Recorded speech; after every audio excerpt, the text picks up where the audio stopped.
दोस्तों, क्या आपको पता है आप डिजिटली अरेस्ट हो सकते हैं? आप लोगों में से बहुत से लोगों के लिए शब्द को पहले सुना भी नहीं होगा, परंतु आज आपको जान लेनी चाहिए कि डिजिटल अरेस्ट होता क्या है और कैसे इसके द्वारा आपके साथ बहुत बड़ी धोखाधड़ी हो सकती है। यह धोखाधड़ी कुछ यूं होगी कि आपके जीवन की सारी जमा पूंजी लूट ली जाएगी।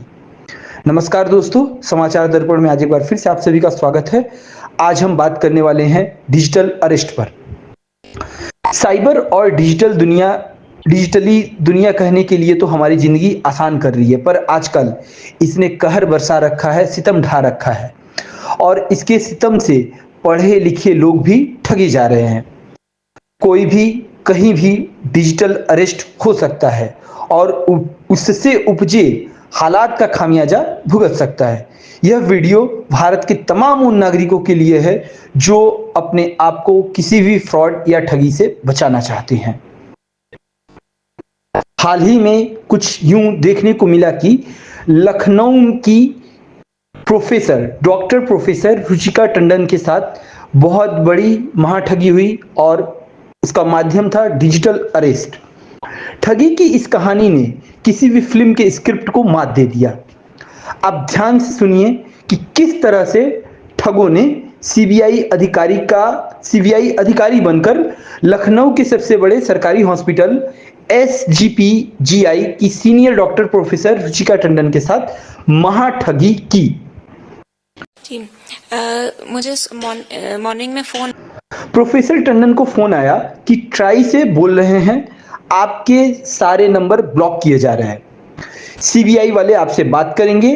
फिर एक फोन आता है, वीडियो कॉल भी जिसमें रहता है, जिसमें सीबीआई बताकर प्रोफेसर टंडन को डिजिटली अरेस्ट किया जाता है। एक फर्जी अदालत बैठेगी जिसमें जज, वकील, पुलिस, सीबीआई के लोग, सारे लोग मौजूद होंगे। एक ऐसा वातावरण तैयार किया जाएगा कि आप देखकर उसे चकमा खा जाएंगे। आपको लगेगा आपके सामने सब कुछ वास्तविक रूप से हो रहा है। आपकी सुनवाई होगी, आपको डराया जाएगा, तो बड़े बड़े केस आप पर डाल दिए जाएंगे कि हवाला से मनी लॉन्ड्रिंग हुई है या नारकोटिक्स विभाग से फेडेक्स के थ्रू या किसी भी कुरियर कंपनी के थ्रू आपने कुछ नारकोटिक्स कुछ भी आपने भेजा है वो पकड़ा गया है, या आपके नंबर से कोई बहुत बड़ा क्राइम हुआ है। आपका कुछ भी बनाकर आपके ऊपर इतना बड़ा कुछ केस डाल दिया जाएगा कि आप बिल्कुल सकपका के रह जाएंगे। आपकी बुद्धि भ्रष्ट हो जाएगी, आप सोच नहीं पाएंगे कि आपको करना क्या है और क्या नहीं करना है। वो कॉल करके आपको बोलेंगे कि आप, ये घटना इतनी संवेदनशील है कि आप किसी को भी यह बता नहीं सकते। अगर आप बताएंगे तो 2 साल 3 साल या 4-5 साल का केस अलग से आपके ऊपर डाला जाएगा।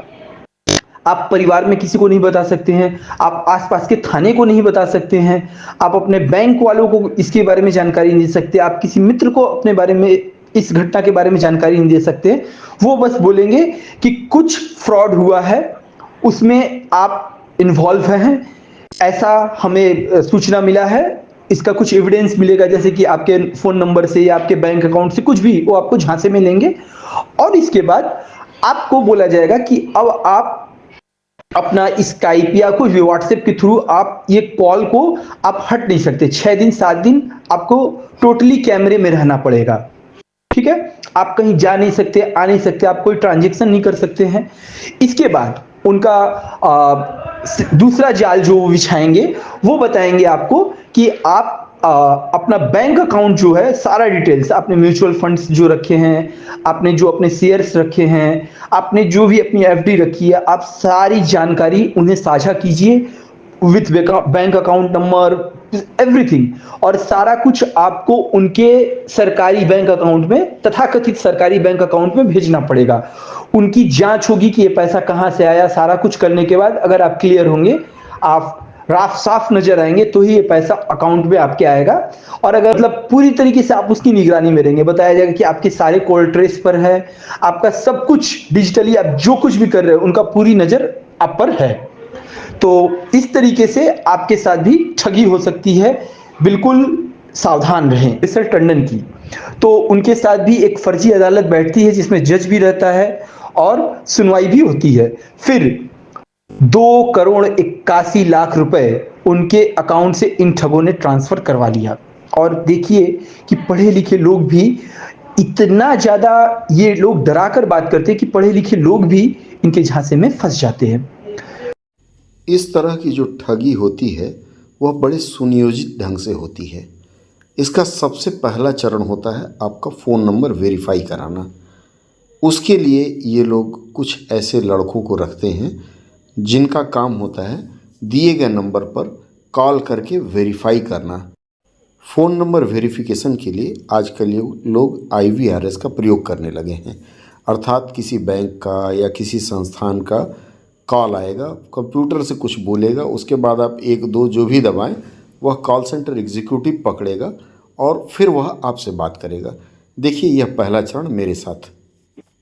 Hello hello This is the notification of CI Bank.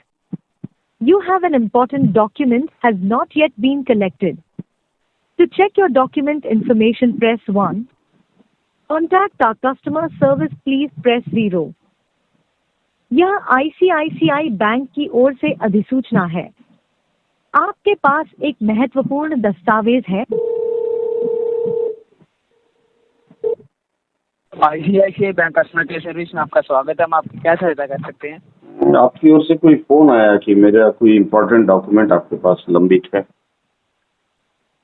देखिए सर, अगर आपको हमारे बैंक की तरफ से कॉल आया तो कोई इम्पोर्टेंट इन्फॉर्मेशन के लिए जी। आप मुझे अपना शुभ नाम बताएं, मैं सिस्टम में चेक करके आपको जानकारी देता हूँ आपको कॉल क्यों किया गया। नाम Vinay Kumar Shukla. Vinay Kumar Shukla. Vinay Kumar Shukla. Okay sir, line जी। पे बने रहिए, हम सिस्टम में चेक करके आपको जानकारी देता हूँ। जी जी जी।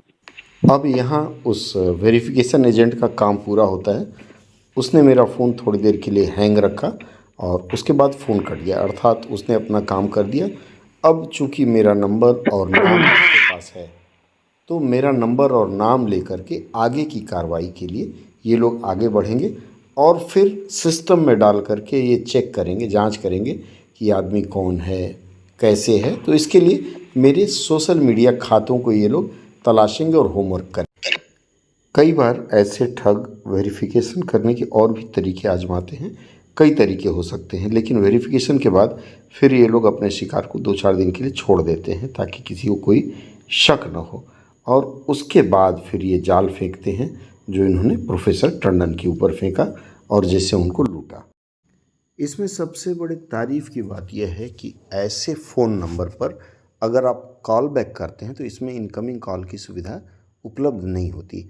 अर्थात ये लोग इतने ढंग से ऑर्गेनाइज़ करते हैं, व्यवस्थित करते हैं चीज़ों को कि कोई सुरक्षा एजेंसी ही इनको भेज सकती है। इसके बाद इनका जो दूसरा चरण होता है, उस चरण में फिर आपके पास फ़ोन आता है और उस फ़ोन कॉल के माध्यम से आपको बताया जाता है कि आपने यह अपराध किया है और आपको यह दंड देने जा रहे हैं।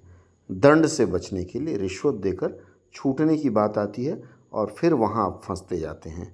अगर उन लोग को लगता है कि आप रिश्वत देने वाले नहीं हैं तो आपके पैसे यह कह करके ट्रांसफ़र करा लिया जाता है कि आपका अकाउंट हम फ्रीज कर रहे हैं और सारे पैसे आप फला अकाउंट में ट्रांसफ़र कर दीजिए। इस पर मैं आप सभी को बता दूं कि कोई भी CBI police officer, IAS officer, IPS कुछ भी, आपको कोई भी लोग डिजिटली अरेस्ट नहीं कर सकता है। डिजिटली आपको वारंट नहीं भेज सकता है। व्हाट्सएप या किसी सोशल मीडिया के थ्रू आपको वारंट नहीं भेज सकता है।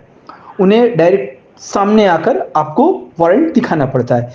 तो कोई भी ऐसा अगर खबर आपको मिलता है डिजिटली अरेस्ट करने का, वारंट का, तो आप उसे एक सिरे से खारिज कर दीजिए और इसकी सूचना आप आसपास के किसी पुलिस थाने को जरूर दीजिए। आप साइबर क्राइम में फोन कर सकते हैं। आप चाहे तो साइबर क्राइम के वेबसाइट में जाकर या साइबर क्राइम के पोर्टल में जाकर अपना रिपोर्ट दर्ज करा सकते हैं। कभी भी ऐसे लोगों के झांसे में नहीं पड़ना है, एकदम इसको स्पष्ट कर लीजिए। थोड़ा सा भी अगर आप डरे तो आपके सारे जीवन की जमा पूंजी सफा हो सकती है, वो लूट लिया जा सकता है। प्रायः कुछ घटनाएं ऐसी मिल रही हैं कि हम दिल्ली से फ़ोन कर रहे हैं, हाँ, मुंबई पुलिस विभाग से आपका फ़ोन आ रहा है, सीबीआई से आपका फ़ोन आ रहा है। जैसे ही इस तरीके की बात आए, बिल्कुल सावधान आ जाइए। कभी भी अपना बैंक अकाउंट्स किसी को भी डिजिटली सोशल मीडिया पर या किसी भी अनजान व्यक्ति को आपको शेयर नहीं करना है। ओटीपी नहीं करना है। अपना आधार कार्ड, पैन कार्ड, कोई भी इस तरीके के जो भी आपके आइडेंटिटी प्रूफ है, उसको कभी भी किसी अनजान व्यक्ति को शेयर ना करें। इन सब चीज़ों की सावधानी रखें। और इसके साथ जो सबसे महत्वपूर्ण चीज़ है जिसकी आपको जानकारी रखनी चाहिए कि कभी भी इस तरीके के कोई भी कॉल आए, आप तुरंत जाके साइबर क्राइम के पोर्टल पर या साइबर क्राइम का जो नंबर है कॉल करके तुरंत आप अपना रिपोर्ट दर्ज करा दे, ताकि आपको सारा कुछ समझ में आ जाए और आपके लिए पूरा स्पष्ट हो। दोस्तों, प्रोफेसर टंडन के साथ जो घटना हुआ वो ऐसा नहीं है कि ये पहली घटना है। ऐसी घटनाएं रोज ही हो रही है, परंतु कुछ लोग ठगे जाने के बाद भी खुलकर मीडिया के सामने नहीं आते हैं और अपनी बात कहने के लिए राजी नहीं होते हैं। दोस्तों, आज की चर्चा को यहीं पे देते हैं विराम। सजग रहिए, सतर्क रहिए। दीजिए इजाजत। नमस्कार, धन्यवाद।